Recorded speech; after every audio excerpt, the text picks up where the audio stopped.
we're here because we all are concerned about, we all love this region.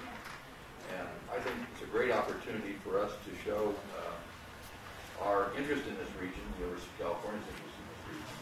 But much more than just being a city on a hill where we do our teaching, research, and service, but rather we're concerned about being responsible members of the Monterey Bay region. Happy to have you here and look forward to the discussion. Thank you very much. Now, could you give us an overview of the reuse plan, of how it was adopted, what the ingredients are, and where you are in the kind of the reuse process? Sure. What you don't realize is sometimes you do that when you were making your comments. It's actually explaining to you much of the plan, and I find myself usually when I follow Sam Farr that I'm trying to pick up pieces because he's usually done the heart of the issue. And I think that stands to reason because he and Leon Panetta have lived with this more than probably anyone and have had more influence in terms of making things happen on the base. Luckily, I brought for you a map. The map is available up here in front if you don't have one. It's a draft land use concept, and I emphasize draft. This is what's being worked on currently on the base with our planning consultants.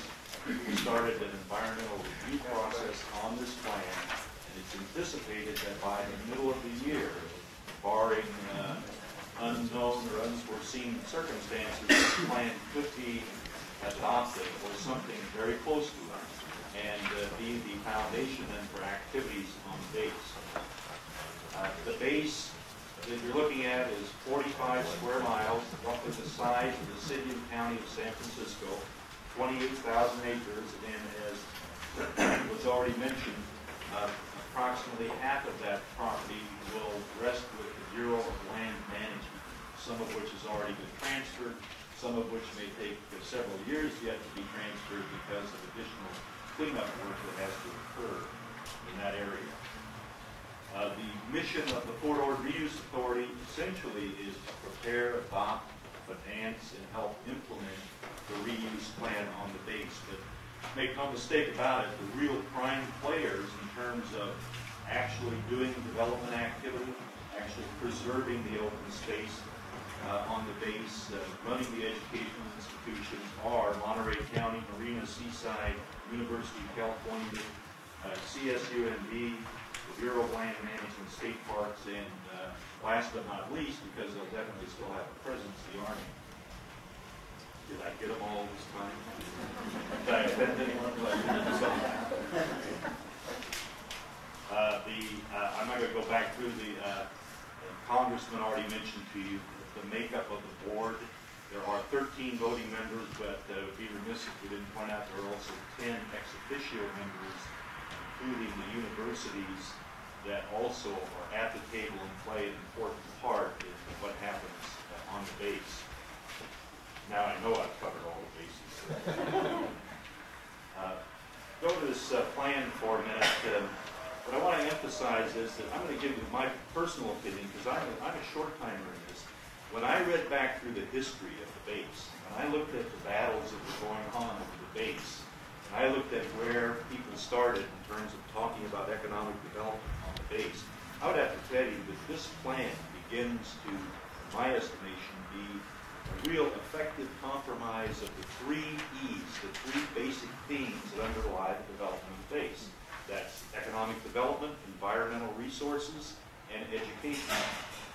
And this plan represents 70%, essentially 70% open space uses when you look at State Parks land, Bureau of Land Management, and you look at the other active recreation park uses that will be on the base. Of the 28,000 acres, roughly 3,500 acres will be for private development on privately owned lands.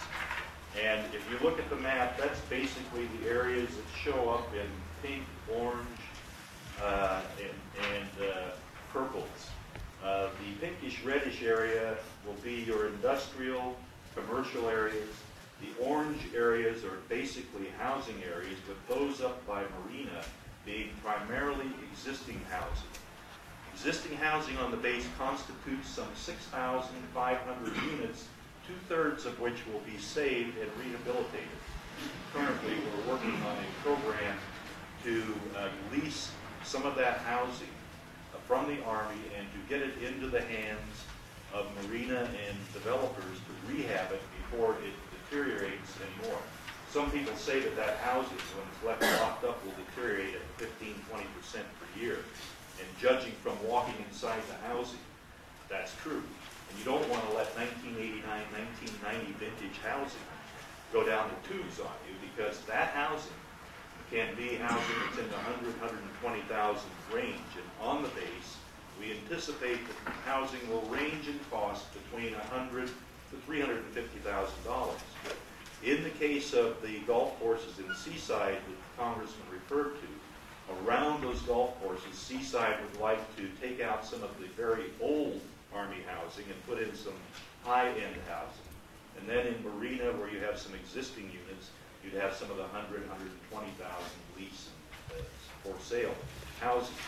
It is estimated in the reuse plan marketing studies that 20% of the housing needs of Monterey County will be satisfied over the next 20–30 years on Port Ore.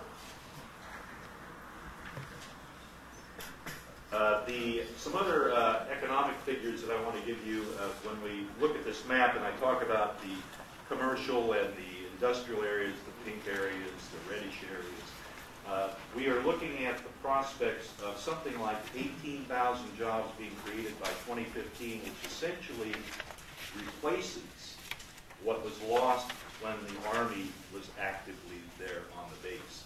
So, I mean, you're not looking at a substantial jump in jobs on the base. You're looking at basically a plan that in some respects recreates, just in a different fashion, the magnitude of economic activities that occurred on that base when the Army was actively there and had 15–20,000 soldiers, several thousand civilians in the area. Now that 18,000 jobs by 2015, and when they figure when this base is built out by about 2045, 2050, it would be up to 45,000 jobs. At one point in time, it was estimated there'd be 100,000 plus jobs. Then it went to 60,000 jobs.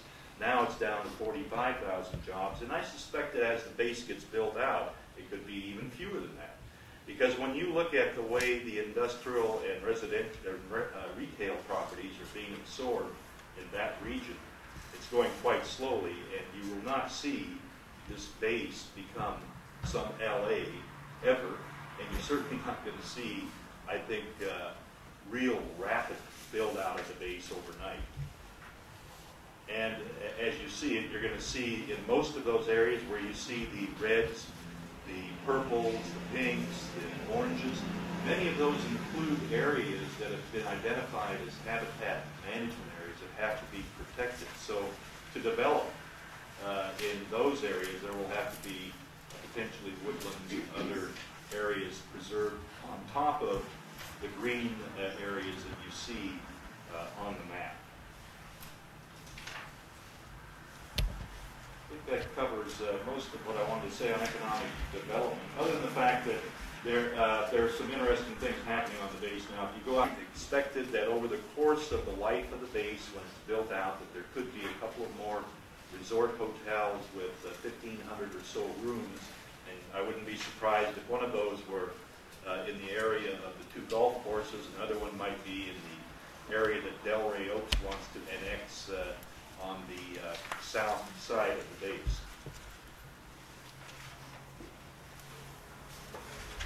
You all know that on the base there are a number of educational institutions. I always like to just read them off for you, though, so you have a real impact of what's going to happen there, and it tells you what kind of an economic machine education will be on the base. You have CSUMD, you have University of California, which will have both academic and industrial uses on the base.